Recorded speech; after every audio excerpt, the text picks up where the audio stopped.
अकोला जिल्हा परिषदेत PRC समितीच्या दौऱ्याच्या पार्श्वभूमीवर सुशोभीकरणाच्या कामांना वेग देण्यात आला आहे। मात्र या कामादरम्यान मोठी आणि जुनी झाडे तोडण्यात येत असल्याचा आरोप होत असून पर्यावरण प्रेमींनी संताप व्यक्त केला आहे। महाराष्ट्र विधिमंडळाच्या पंचायती राज समितीचा अर्थात PRCचा अकोला जिल्हा दौरा 2 ते 4 सप्टेंबर दरम्यान होणार आहे। या दौऱ्यात पंचायत समित्या, प्राथमिक आरोग्य केंद्रे, जिल्हा परिषद शाळा आणि ग्रामपंचायतींची पाहणी केली जाणार आहे।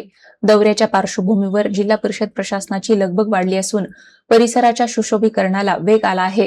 मात्र याच कामादरम्यान जिल्हा परिषद आवारातील मोठी आणि जुनी झाडे तोडली जात असल्याचा प्रकार समोर आल्याने पर्यावरण प्रेमींमध्ये नाराजी आहे। एकीकडे शासनाकडून वृक्ष लागवड आणि पर्यावरण संवर्धनाचा संदेश दिला जात असताना शासकीय आवारातच वृक्षतोड होत असल्याचा आरोप होत आहे।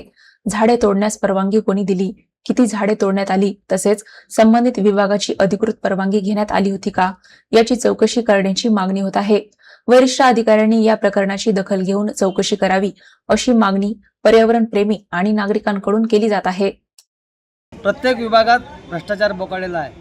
ते सोडून जिल्हा परिषदमधले जे वृक्ष आहेत त्या वृक्षाची सरेआम कत्तल चालू आहे आणि एकीकडे शासन वृक्ष लागवड करते आणि दुसरीकडे जिल्हा परिषद प्रशासनानं वृक्षाची कत्तल चालू केली आणि ते फक्त PRC या धसक्यानं।